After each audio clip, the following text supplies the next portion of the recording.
And Samantha విషయానికి వస్తే ఒక పెళ్ళైన స్టార్ సక్సెస్ కొడుతుందని మనకు ఒక రికార్డ్ చెప్తుంది. ఏ స్టార్ ఏ హీరోయిన్ కూడా పెళ్ళయ్యాక ఇప్పటివరకు నాకు తెలిసినంత సక్సెస్ కాలేదు, చాలా రేర్ ఒకవేళ ఉన్నా కూడా. అలాంటిది ఆవిడని తీసుకునడంలో మీ గట్స్ ఏంటి? ముందు నాకు దాని గట్స్ ఏం లేవండి.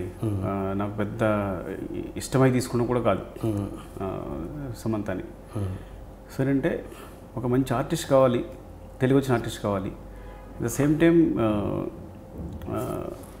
అంటే తనైతే పల్లెటూరు కొత్తగా ఉంటుంది అని ఏదో సంథింగ్ అని ఫ్రాంక్గా చెప్పాలంటే బిగినింగ్ సమంత రిజెక్ట్ చేశాను నేను. వద్దనుకున్నాను. ఓకే, వద్దనుకున్నాను. ఎవరు అనుకున్నారు ఫస్ట్? ఎవరిని కాదు, వేరే చూద్దాం, ఎవరో కొత్త అమ్మాయికి వెళ్దాం అనుకున్నా. ఓకే ఓకే, వద్దనుకోవడం మీన్స్ ఎవరో చెప్తేనే కదా వద్దనేది. ఎవరు అలాని కాదు, నేను ఓకే ఇద్దరు స్టార్ని సెట్లో మెయింటైన్ చేయలేమో అనుకున్నా.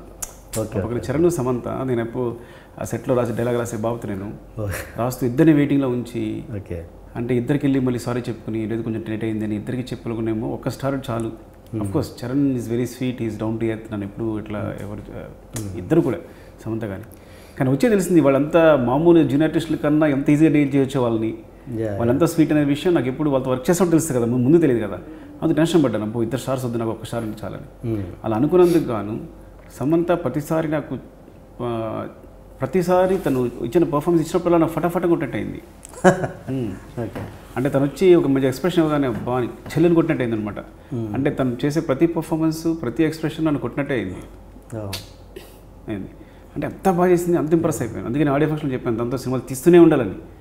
ఆ లైఫ్ లాంగ్ తను 30 years ఏజ్ వస్తే 30 years ఉన్న అమ్మాయిలాగా, 40 years వస్తే 40 years ఉన్న అమ్మాయి తీస్తూనే ఉండాలనిపించింది చెప్పాను. అంటే అంత ఇంప్రెస్ అయిపోయింది.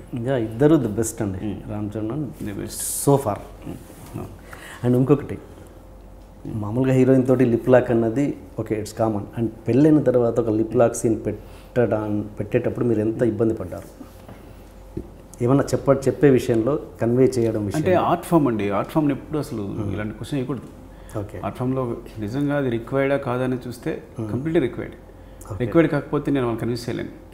ఓకే, అంటే కన్విన్స్ అంటే హాఫ్ అన్ అవర్లో అసలు సీన్ తీసాం మేము, హాఫ్ అన్ అవర్లో మేము కన్విన్స్ చేయాల్సిన అవసరం కూడా లేకపోయింది వాళ్ళిద్దరికి. ఓకే, నేను ఇది సీన్ అనగానే ఇట్స్ కరెక్ట్ కదా, తన ఇంకెలా ఎక్స్ప్రెస్ చేస్తుంది, తను లవ్ని గట్టిగా చెప్పే ఇష్టం లేదు తనకి, ఇంకెలా ఎక్స్ప్రెస్ చేస్తుంది, వేరే ఫామ్ ఏంటి, అంతకన్నా ఇంకో సొల్యూషన్ లేదు. That is a unique solution. అలాంటి యూనిక్ సొల్యూషన్కి ఇది ఆర్ట్ ఫామ్ ఉన్నప్పుడు దాన్ని ఆర్టిస్టిక్గానే చూడాలి కానీ, అంటే ఆర్ట్ ఫామ్లోనే చూడాలి కానీ, అది కళాత్మకంగా చూడాలి కానీ ఇంక దాని మీద క్వశ్చన్స్ ఉండకూడదు నా ఉద్దేశం. ఓకే ఓకే, వాళ్ళు ఎందుకు చేశారు ఎందుకు చేయలేదు ఇవన్నీ కరెక్ట్ కాదు.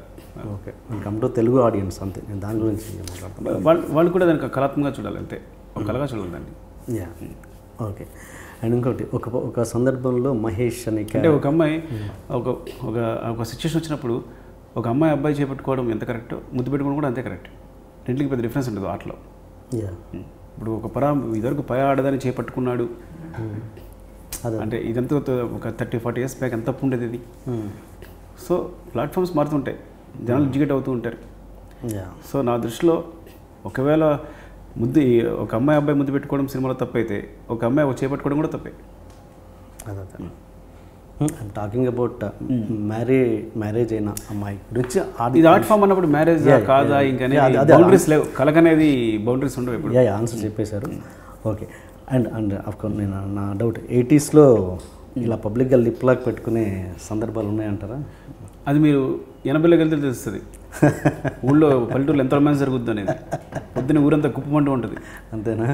పొద్దున్న లేసరికి గుప్పంటూ ఉంటుంది. అంటే అది రొమాన్స్ అనేది అది సెపరేట్గా వాళ్ళు ఏం వల్గర్గాను బ్యాడ్గాను చూడరు పల్లెటూరులో. ఓకే, అది భాగం, జీవితంలో భాగం. అంతేగాని మనలాగా పరదలు కట్టుకుని బతకరు. 80s అయితే అసలు బతికేవారు కాదు. డైరెక్ట్గా సరసాలు కూడా డైరెక్ట్గా ఉండేవి. భావమర్దల సరసన అయితే డైరెక్ట్గా ఉండేది. మళ్ళీ ఏడిపించడం కానీ, వినాయక చవితి లాంటి పరిస్థితి వచ్చినప్పుడు ఒకరొకరు తరుముకోవడం కానీ, కొట్టుకోవడం కానీ ఎంత అందంగా ఉండేదో ఆ సరసాలన్నీ. కాబట్టి ఎప్పుడు పల్లెటూరులో ఆ బ్యాషాలు ఉండవు, సంబంధాల మధ్య ముసుగులు ఉండవు, ఓపెన్గా ఉంటాయి. ఆ ముసుగులన్నీ మన నాగరికత పేరుతో మనం వచ్చి చేసుకున్నవే ఇక్కడికి వచ్చి పట్టణంలో. మీకున్నారా మరదలు? నా పొరపాటు మరదలు లేరు. బాధపడుతుండేవాడి మరదలు లేరని. నేను చిన్నప్పుడు బావ మరదలు కథలు ఎక్కువ వస్తుండేవి పత్రికల వాటిల్లో. ఓకే ఓకే, కానీ నా మరదలు లేరు. ఓకే, అండ్ ఇంకోటి ఒక సందర్భంలో ఒక క్యారెక్టర్ మహేష్ అనే క్యారెక్టర్ ఒక బూత్ పదం వాడతారు, ఫోర్స్ కోసం ఒక బూత్ పదం వాడారు. ఆ సెన్సార్ వాళ్ళు ఓకే చేశారు. అది అది అక్కడ ఎంత వాళ్ళకి ఏమన్నా మీరు ఎక్స్ప్లెయిన్ చేయాల్సి వచ్చిందా, అవసరం పనిలేదా? ఎక్స్ప్లెయిన్ చేసామండి, వాళ్ళు అప్డేట్ చేశారు, ఎక్స్ప్లెయిన్ చేశాను ఎందుకు అలాంటి ఎమోషన్ వచ్చింది, ఎలాంటి పరిస్థితి క్రియేట్ అయింది. పల్లెటూరులో ఉన్న వాళ్ళకి అంటే ఒక నార్మల్గా కొడుకు లంజా కొడుకు పెద్ద డిఫరెన్స్, కోపం వచ్చిన వాళ్ళు మాట్లాడుకున్న దాంట్లో పెద్ద డిఫరెన్స్ అనేది ఉండదు. సో వాళ్ళకి ఎక్స్ప్లెయిన్ చేస్తానంటే ఆ ఎమోషన్ ఎక్స్ప్రెస్ చేయడానికి అంతగానే ఇంకా తనకి ఇంకా పదం లేదు. ఆ పిల్లాడు పల్లెటూరు అబ్బాయి, సో తన ఎమోషన్ అలాగే ఎక్స్ప్రెస్ చేస్తాడు. డెఫినెట్గా సీన్ ఎన్హాన్స్ చేసి ఎక్స్ప్రెస్ చేస్తాడు. అలా ఎక్స్ప్రెస్ అయిపోతే నెక్స్ట్ ఉండే ఎమోషన్ కూడా పండదు అన్నప్పుడు వాళ్ళు కన్విన్స్ అయ్యారు. సో సరైన రీజన్ ఉంటే సెన్సార్ కూడా అది అగ్రి. అంటే ఓకే, ఈ ప్రశ్న మీకు సంబంధం లేకపోయినా ఒక ఇండస్ట్రీ ఒక పెద్ద డైరెక్టర్గా మిమ్మల్ని అడుగుతున్నాను. ఇదే సిచ్యువేషన్ అర్జున్ రెడ్డికి వచ్చినప్పుడు మాధవ్ చౌతన్న దానికి అబ్జెక్ట్ చేశారు. ఏమయ్యి ఉంటుంది అక్కడికి ఇక్కడికి? ఒక మీ సీనియర్ డైరెక్టర్గా అడుగుతున్నాను, సంబంధం లేదు. అంటే అలా కాదు, అంటే ఇండివిజువల్ ఒపీనియన్ బట్టి ఉంటుంది. అప్పుడు సెన్సార్ ఉండే సభ్యులను బట్టి ఉంటుంది. ఓకే, అప్పుడుండే సభ్యులు వేరు ఉంటారు, ఇప్పుడు ఉండే సభ్యులు వేరు ఉంటారు. అంతేగాని సెన్సార్ బోర్డు అనేది ఏదో ఒక వ్యక్తి కాదు. సో ఇప్పుడు కూడా మారుతూ ఉంటారు. నా సినిమా చూసిన వ్యక్తులు వేరే ఉంటారు, ఆ సినిమా చూసిన వ్యక్తులే ఉంటారు. సో కొన్నిసార్లు ఇండివిజువల్ ఒపీనియన్ డిపెండ్ ఉంటుంది, కొన్నిసార్లు వారు కన్విన్స్ అవ్వడం బట్టి ఉంటుంది. అక్కడ కన్విన్స్ అవ్వలేదేమో, ఇక్కడ కన్విన్స్ అయ్యారేమో. అంతేగాని అదేదో నేను ఏదో గొప్పగా చేసేసాను, వాళ్ళు అర్జున్ రెడ్డిలో వాళ్ళు తప్పు చేశారు, మేము గొప్ప చేస్తాం అనేది కాదు. యాక్చువల్గా ఒక్కొక్కసారి మేము అంటే ఈ సిచ్యువేషన్ వాళ్ళకి బాగా కరెక్ట్ అనిపించింది, యాప్ట్ అనిపించిందేమో. ఓకే, అనిపించినప్పుడు ఇండివిజువల్గా వాళ్ళ ఒపీనియన్ ఇది కరెక్ట్ అనిపించింది, మేబీ అదే ఉండొచ్చు అంతే. Okay okay. అండ్ ఇంకోటి, ఈ సినిమా మీద అనంతపురం అండ్ కాళీచరణ్ సినిమాల ప్రభావం ఎంత ఉంది? ఏమో అది నేను ఇది రాంగ్ క్వశ్చన్ అనుకున్నాను, ఎందుకంటే దేనికి అదే ఇండిపెండెంట్ ఫిల్మ్. కాళీచరణ్ చూసారా మీరు? కాళీచరణ్ చూడాలి. ఓకే, కాళీచరణ్ ఎవరు? కాళీచరణ్ తమిళ్, మన తెలుగులో కాళీచరణ్ అని ప్రవీణ్ శ్రీ చేశారు. Okay okay okay. అంటే రాగా రస్టీగా సినిమా తీయాలనుకున్నాను తప్ప, ఎందుకంటే దాని క్యారెక్టరేషన్స్ ఒక 4 డెఫినెట్గా హీస్ పయోనీర్. అంతఃపురం అనే సినిమా కృష్ణల్సి గారు చూశాను. అనంతపురం అదే సుబ్రహ్మణ్యపురం అంటే అది కూడా న్యాచురల్గా ఒక ఉన్న డ్రామాని పల్లెటూరు చూపించిన సినిమా. ఇది న్యాచురల్గా పల్లెటూరు చూపించిన సినిమా. సో అంటే ప్రతిదాన్ని ఏ దర్శకుడైనా సరే ప్రతిని పోర్ట్రే చేయడానికి చూస్తారు. అంటే తనకున్న అనుభవాలని కరెక్ట్గా స్క్రీన్ మీద పెట్టడానికి చూస్తారు. అలాగే అనంతపురం డైరెక్టర్ తనకున్న అనుభవం తను పెట్టడానికి చూపించాడు. ఇంకొక టైమ్ ఆఫ్ దాంట్లో నేను పెట్టడం చూశాను అంతే. అండ్ మీరు మామూలుగానే హీరోలను కానీ హీరోయిన్లు కానీ పెద్దగా రిపీట్ చేసిన సందర్భాలు లేవు. అఫ్కోర్స్ మీరు తీసిన 7 సినిమాలు అయినా కూడా అలాంటిది జగపతి బాబు గారిని రిపీట్ చేశారు. ఏంటి దాంట్లో పర్సనల్ ఇంట్రెస్ట్ లేకపోతే అంత మంచి? అంటే ఈ కథ అనుకున్నప్పుడు విలన్ అందరం నేను హీరో తప్ప మిగతా అందరూ కొత్తలో వెళ్దాం అనుకున్నాను, హీరోతో సహా.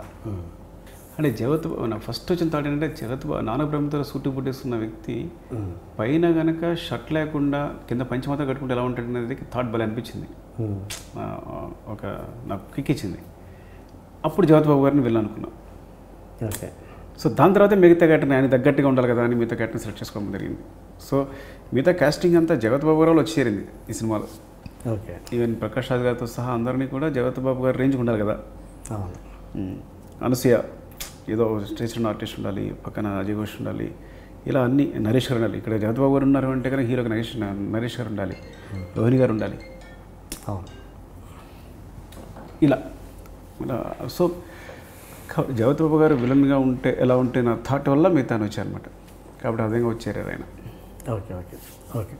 And Anasuya I think Anasuya వేరే డైరెక్టర్ అయితే అంటే ఓకే మామూలు డైరెక్టర్ అయి ఉంటే కనుక డెఫినెట్గా ఒప్పుకునే కాకపోయి ఉండొచ్చు బహుశా. అంటే మీరు కాబట్టి మీ మీద గుడ్డి నమ్మకంతో బ్లైండ్గా ఒప్పేసుకొని ఉంటారు అంతేనా? లేకపోతే మేబీ కావచ్చు. తను భయపడుతూనే ఉంది ముందు నుంచి, నన్ను ఏంటి ఇంత పెద్ద ఏజ్ ఉన్న క్యారెక్టర్ చూపిస్తున్నారు అది ఇది అని చెప్పి వచ్చింది. కానీ ఏదో నమ్మకంతో చేసేసింది. ఇప్పుడు వర్కౌట్ అయిపోయింది, లేదా నన్ను చంపేసి ఉండేది.